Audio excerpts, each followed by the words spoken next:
Bom dia a todos e todas.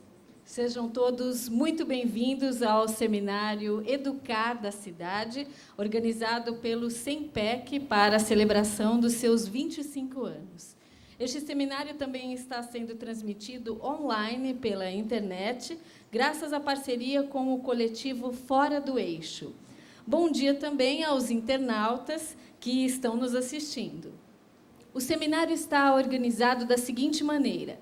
Após a abertura e apresentação do projeto Educar na Cidade, teremos uma roda de conversa com Maria do Pilar Lacerda, Marina Silva e Nabil Bonduque. Solicitamos que escrevam suas perguntas no caderno que foi entregue para vocês na entrada. No último bloco da roda de conversa, nossos convidados poderão responder algumas perguntas da plateia. As que não forem respondidas aqui serão respondidas no site do projeto Educar na Cidade. Temos aqui 2 assistentes para recolher as perguntas ao longo do debate. Basta levantar a mão que eles irão até vocês para coletar as perguntas. As perguntas que chegarem pelo Twitter ou Facebook também serão respondidas pelo site www.educarnacidade.org.br. Também no caderno, na página 3, há uma questão inspiradora que gostaríamos que vocês respondessem de maneira sintética, em uma palavra-chave ou uma frase, para que, ao final, possamos compartilhar algumas com os presentes. A pergunta é: se você pudesse transformar a educação, como ela seria daqui a 25 anos? Para dar início ao seminário, chamo ao palco Maria Alice Setúbal, presidente do Conselho de Administração do SEMPEC.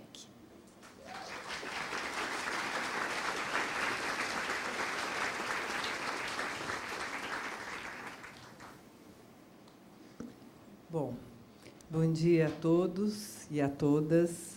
Vocês podem imaginar a minha emoção estar aqui hoje.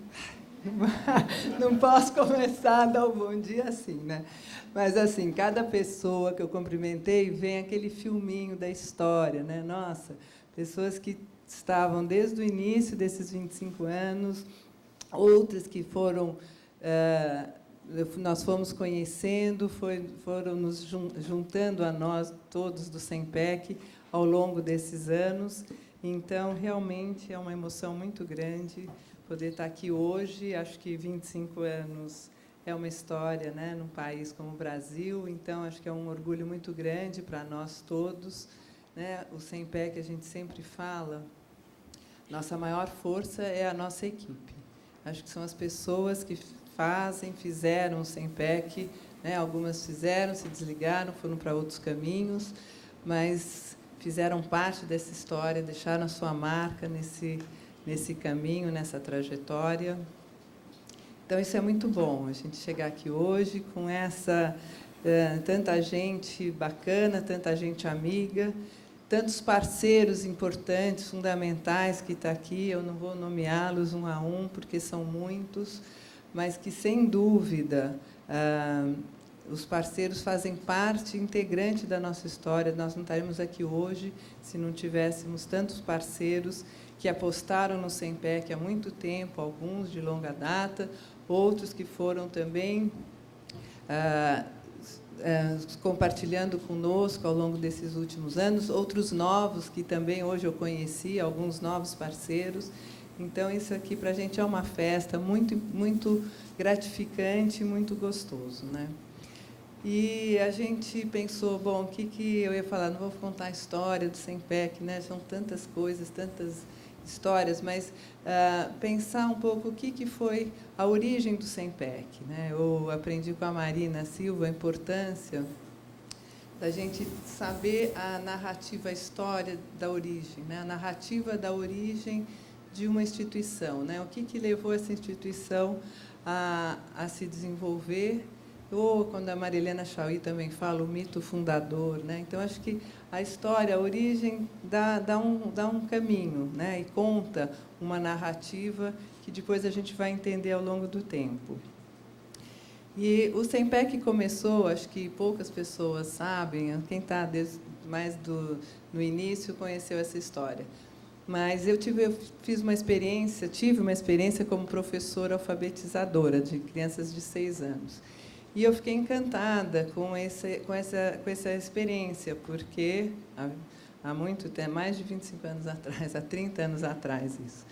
E porque naquele momento, no Brasil, a gente estava começando a discutir a psicogênese da língua escrita. Então, era Emília Ferreira, o construtivismo e tal. E eu fiquei absolutamente encantada, fazia um grupo de estudos e resolvi aplicar, né? Entender como é que isso funcionaria com as crianças. E essa experiência minha de professora, como professora alfabetizadora, numa pré-escola, né? Naquele momento chamava pré-escola. Aí eu fui trabalhar no Instituto da USP, que tinha que fazer um trabalho com linguagem, mas isso me fez pensar, bom, como que seria poder fazer com que esse trabalho, com esses princípios da psicogênese, pudessem ser aplicados numa escola pública, com todas as dificuldades e a falta de apoio das escolas e dos professores, né? E aí, nesse momento, eu me juntei com 2 outras pessoas que toparam esse desafio e nós rompemos um paradigma muito grande, que era não poder transformar a psicogênese num material didático de apoio aos professores. Isso tinha problema político, muita gente contra, mas eu estava absolutamente convencida de que, para chegar na sala de aula, era necessário que o professor tivesse um programa, um ponto de apoio para poder desenvolver aqueles princípios do construtivismo. Bom, e isso a gente testou em 2 escolas no início, em Osasco e em Carapicuíba. Depois, estou vendo a Val aqui, a gente foi e fizemos com a Maria Silva, várias pessoas que estão aqui hoje eram diretoras de escolas municipais, onde a gente aplicou esse programa de leitura escrita. A Bia, coautora depois do programa, que foi se transformou num material, num livro didático que se chamou Letra Viva e que ganhou um prêmio Jabuti um ano lá para trás como melhor livro didático do ano. Então, o que eu queria contar dessa historinha é que a origem do SEMPEC, ela tem 2 vertentes bacanas, que eu acho que a primeira, que é essa ponte que o SEMPEC fez na sua origem e que faz o tempo todo, que é a ponte entre a universidade, as teorias, a academia e a ponta da sala de aula. Eu acho que a nossa grande força, e aí desde a nossa origem, né, nossa história de origem até hoje, é poder estar sabendo o que está acontecendo, discutindo, refletindo sobre novas teorias, novas ou antigas, revisitadas, e poder fazer como transformar isso com qualidade, com conteúdo, na ponta da sala de aula, ali, quem está ali realmente fazendo a diferença na educação, né? Então, essa história do início já traz a marca que a gente desenvolveu ao longo do ano. E, para a gente fazer todo esse projeto, a criação do SEMPEC também tem a origem jurídica no que, na época, era a Lei Sarney, que era uma lei de incentivo à cultura. Então, também, e aí nós desenvolvemos alguns projetos de cultura, memórias e brincadeiras e tal, bem no começo também do SEMPEC. Então, também, essa marca da cultura e como articular, que é sempre um grande desafio, educação e cultura, também é uma marca que a gente traz na história desde o nosso início, né? Também no começo, né, estou assim, puxando alguns elementos que eu acho que fizeram parte, que dá um entendimento do que é essa história toda ao longo desse tempo, né? Também no começo, isso finalzinho dos anos 80, comecinho dos anos 90, o INEP apoiava pesquisas de instituições, universidades, mas também de instituições da sociedade civil. Então, também nós desenvolvemos, naquele momento, várias pesquisas apoiadas e financiadas pelo INEP. Então, também essa dimensão da pesquisa, também nós trouxemos logo também no começo da nossa história, né?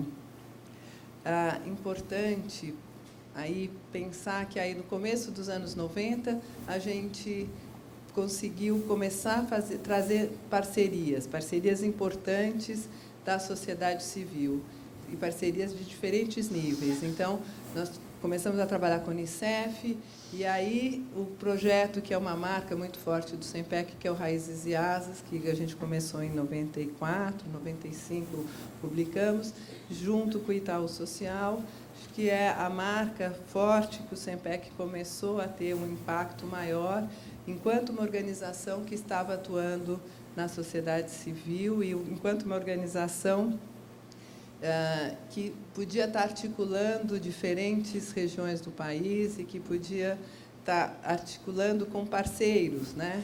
E pensando essas parcerias ao longo do tempo.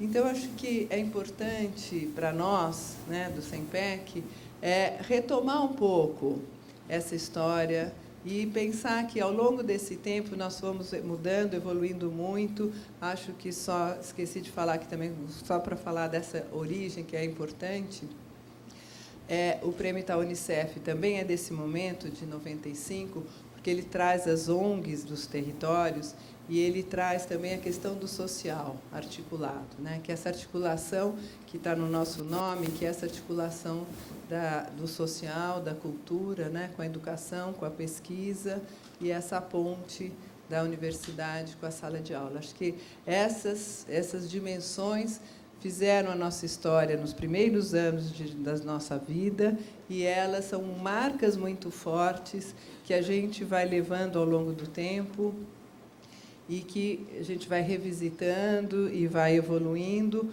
mas essas marcas ficam do que a gente chama, né, aquela cultura, a cultura do SEMPEC, a cultura de uma organização. E tudo isso, que é importante, é que tudo isso a gente teve a possibilidade de estar articulando com uma equipe muito comprometida, né? Uma equipe que realmente se compromete, acredita, que tem uma competência técnica, mas também tem um compromisso político com a qualidade da educação. E acho que isso faz toda a diferença, essa possibilidade de poder trabalhar em equipes, trabalhar em grupo, não ter esse foco tão forte numa autoria individual, mas pensar nesse coletivo. Acho que são essas marcas fortes ao longo do tempo e no começo da história do SEMPEC que possibilita que a gente pudesse estar aqui hoje, né? E pensamos assim, qual que é a nossa marca, né? O que a gente quer estar pensando. E a gente falou hoje, bom, a nossa marca dos 25 anos é por uma educação do nosso tempo. Porque eu acho que a nossa história revela essa preocupação que a gente sempre teve de estar conectado com o tempo que a gente vive, né? Buscando estar olhando um pouco para frente e pensando, né? Quais são os novos desafios, quais são os desafios que estão nos colocando e qual que é o nosso papel, né? nesses desafios. Então, aí a gente pensando, né? Eu pulo só para pensar hoje, né? Que eu acho que é o que nós estamos aqui para refletir um pouco, para debater, para discutir. E claramente a gente vive um momento de crise. Nós estamos vivendo um momento de crise mundial. Todos os dias os jornais, os diferentes movimentos expressam isso. E, sem dúvida, a educação também está em um momento de crise, né? A gente pensa na educação, não só no Brasil, mas no mundo, né? Qual que é essa educação? O que é essa educação? O que nós queremos mesmo que os nossos jovens, as nossas crianças aprendam para poder exercer a sua cidadania nesse século XXI que nós já estamos vivendo há 12 anos, né? No Brasil, muito dessa crise acaba sendo reduzida a um problema sério, sem dúvida, que é vamos dizer, a falta de qualificação da mão de obra, um apagão de mão de obra que às vezes sai na mídia, e eu acho que realmente as empresas se preocupam e é importante e tem razão de se preocupar, porque precisam de pessoas e trabalhadores qualificados, e isso está difícil. Então, acaba se constituindo como um grande problema, que acaba saindo muito na mídia. Mas o que a gente quer aqui hoje pensar é que reconhecer, sem dúvida, que isso é uma questão fundamental, né, de emprego, de mão de obra, de qualificação, mas que a gente não pode reduzir a educação a uma visão estritamente economicista, né? Nós temos que realmente pensar, bom, essa crise da educação não é uma crise apenas porque a gente precisa, apenas, que já seria um grande trabalho, qualificar uma mão de obra, precisamos ter uma mão de obra de maior qualidade, precisamos ter cidadãos brasileiros que tenham maior educação, mais anos de escolaridade. Sem dúvida, isso é fundamental. Mas é muito mais do que isso. É a gente se deparar com pensar de que o que a gente quer mesmo na educação hoje, né? Quais são os nossos desafios? E eu estava pensando, numa conversa, a gente estava pensando, discutindo essa questão que a gente discutiu ao longo do ano todo, e eu lembrei de uma passagem da Hannah Arendt, que ela fala quando foi a descoberta do telescópio. Ela fala que isso foi uma revolução para o homem, para o ser humano naquele momento.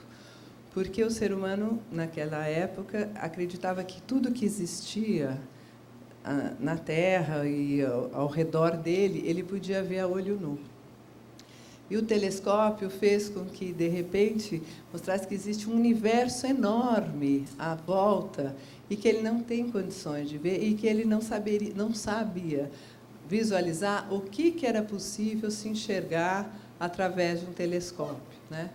Então, tem uma passagem aqui, só vou ler rapidinho, que ela expressa que o que Galileu fez e que ninguém havia feito antes foi usar o telescópio de tal modo que os segredos do universo foram revelados à cognição humana com a certeza da percepção sensorial.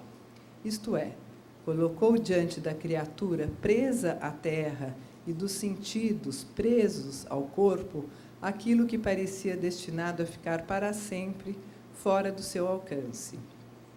E, na melhor das hipóteses, aberto às incertezas da especulação e da imaginação.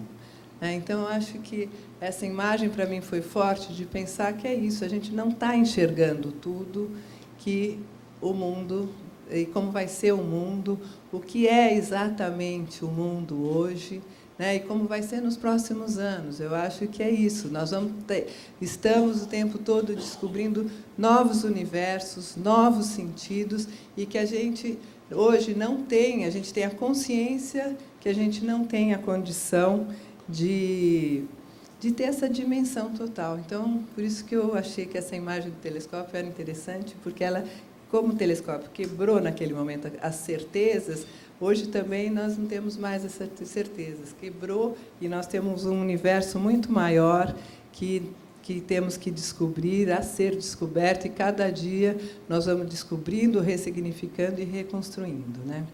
Então, claro que são enormes os nossos desafios, né, diante disso. Nós não temos mais as grandes narrativas, os grandes modelos que nos orientavam, as tradições que possibilitavam que a gente pudesse ter parâmetros muito rígidos, muito certos, muitas certezas.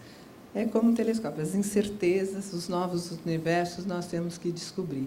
Mas os desafios é como articular, né, o novo e o velho, como articular esse passado, o presente com o futuro, né? Como a própria Hannah Arendt fala, como olhar os pontos que brilham do passado, que brilham para nós, e que a gente pode pegar esses pontinhos, esses pontos, ressignificá-los e trazer para novas referências o mundo que a gente vive. É um grande desafio, porque também o mundo não começou hoje, né? Nós temos que trazer todo esse passado. E acho que é nessa perspectiva, nessas conversas de SEMPEC, reflexões e tudo, que a gente escolheu, já desde o ano passado, pensar a questão da sustentabilidade como um eixo da educação, né? Porque a sustentabilidade, ela possibilita esse diálogo de se pensar articulado entre o passado, o presente e a perspectiva futura, né? Ela traz essa dimensão que a gente tem que parar, refletir, né?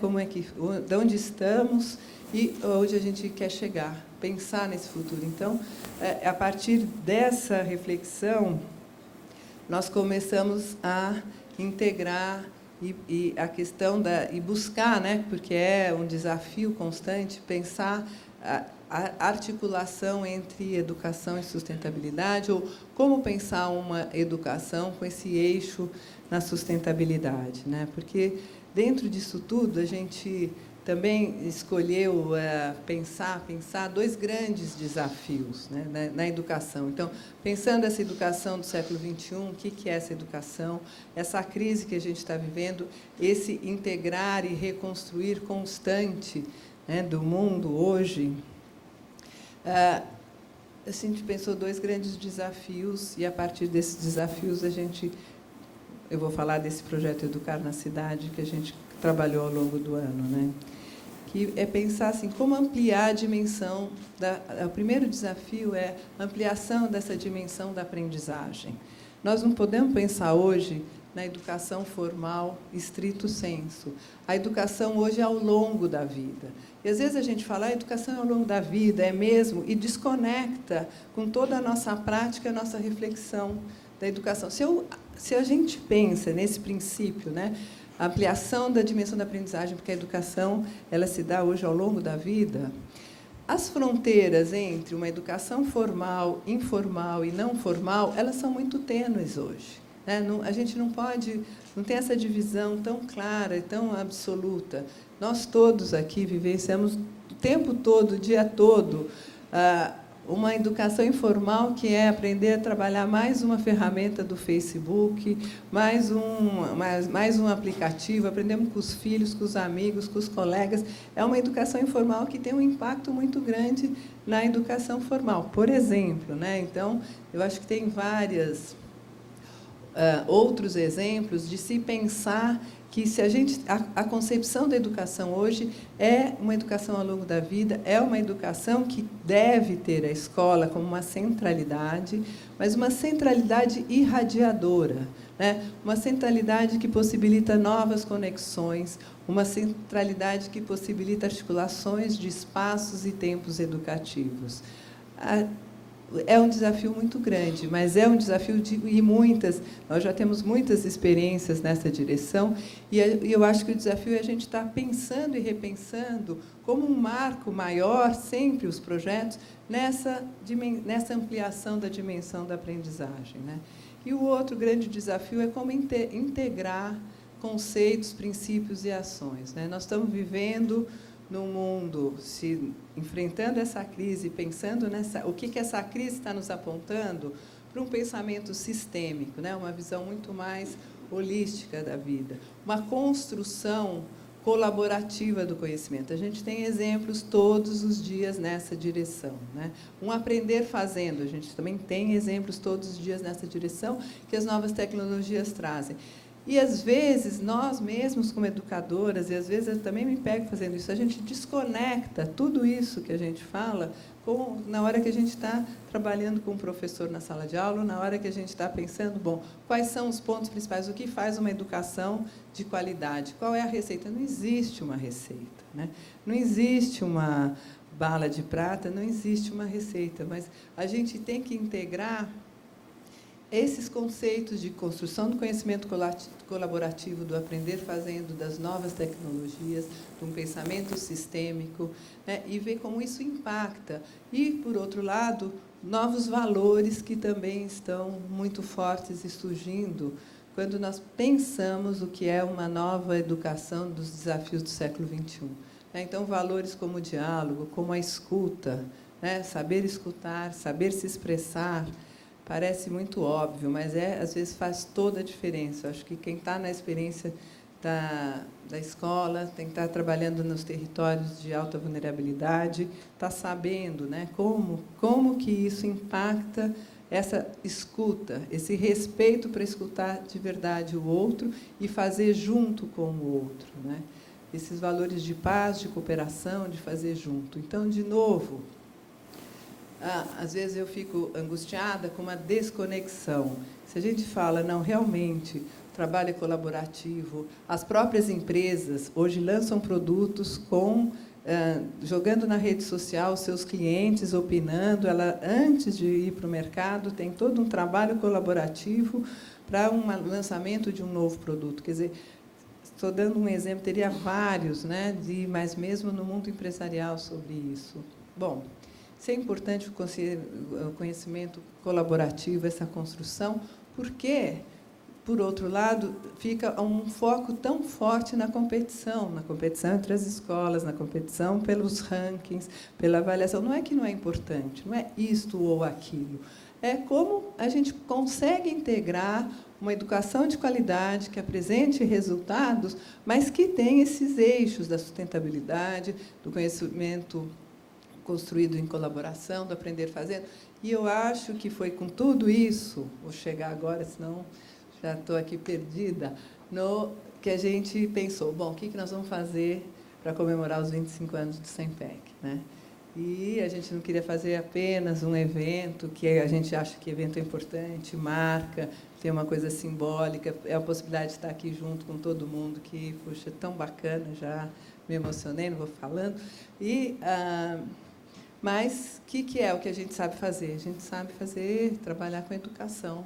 E nós estamos numa cidade, como a cidade de São Paulo, então, o que nós pensamos é comemorar esses 25 anos, ao longo deste ano, de 2012, começando a articular esse projeto Educar na Cidade, né? E esse é o tema que a gente vai estar conversando aqui hoje, daqui a pouco. E foi essa a nossa ideia, né, de pensar uma proposta que articule educação e sustentabilidade na cidade.